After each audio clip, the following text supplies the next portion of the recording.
Hello all. Today we are going to talk about a very important topic. Is a son liable for the father's loans or debts? Is he liable to settle them to the creditors? So this question is something which has been a highly influential topic which has been going on in the legal world for many years. So let me give a backdrop of this particular case, and it's a little bit different than the usual case. So what happens is here, let's assume that the person is X. Okay, X borrows 4.5 lakhs money from Z. Okay, and X dies after that.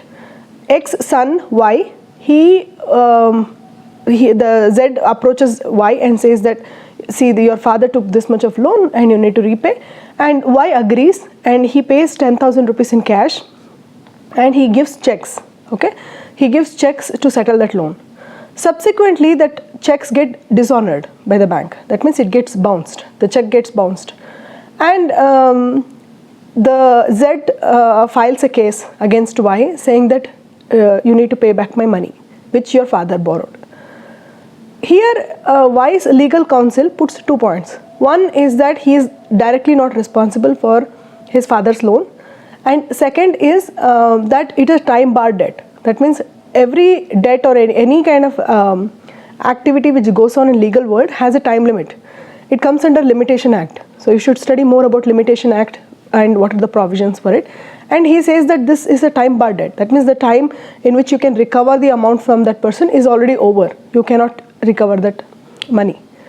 So here Z's legal counsel argues that, first things first, no, time barred debt doesn't come here, because this guy who is Y, son of X, has already acknowledged that he is going to pay the money and he already issued the checks. Okay, so when he has issued the checks, that limitation period sets back and the new fresh limitation period will start from there, is one thing.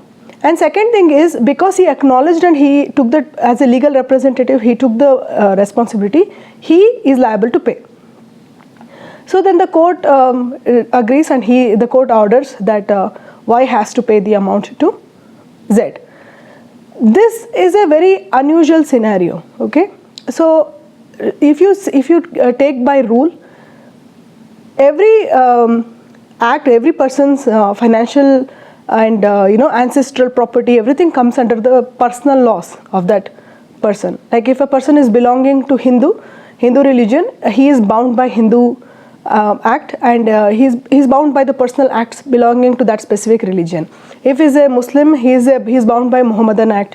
If he's a Christian, he's bound by Christian act, so on. Okay, there are many personal laws in India and they're all bound by that. The ancestral property, everything is calculated like that.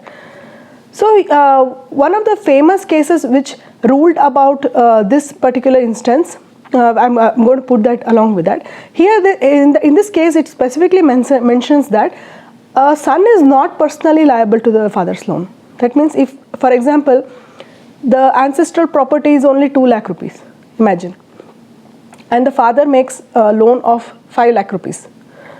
So son is only liable for that 2 lakh rupees of the amount, not 5 lakhs. He doesn't have to give from his personal personal income and settle father's loan. No. Only if he has ancestral property coming down, only then he has to settle that amount. And in that also there are various calculations. I'm just giving you in a very simplified overview of how it happens.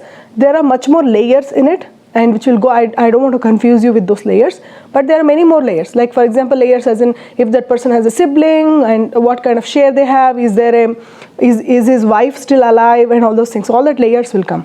I'm not going to confuse you with that.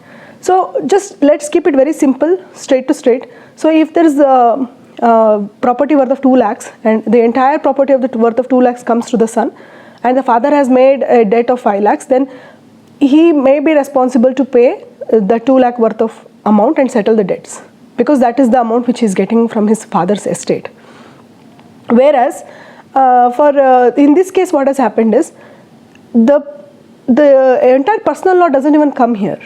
So because he agreed to, the Y agreed to pay the amount and he gave the checks, and checks got dishonored, it comes under Negotiable Instruments Act. Okay, so it's a different act altogether. In Negotiable Instruments Act, a legal representative is liable to pay the debts of the person. So here the son assumes the role of legal representative. He will have to bear the consequences because of that.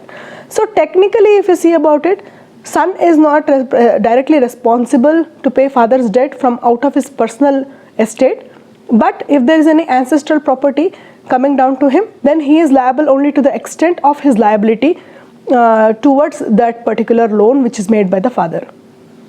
I hope this is clear with you all, and there are many more layers to it.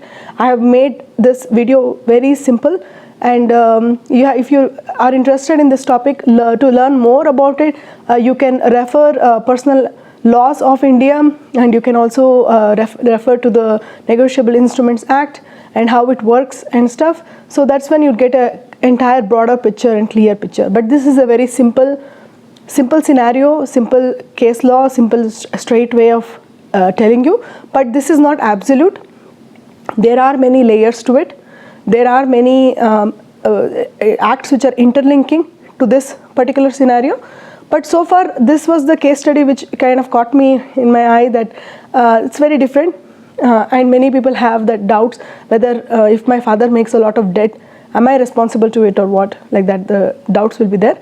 But yes, the extent of the debt will be different case by case basis, and unless you understand the entire case thoroughly, we can't give a one blanket rule. There is no uniform rule for it.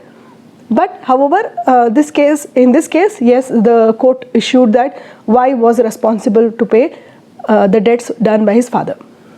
So hopefully you learned something new today, and be safe, be legally safe.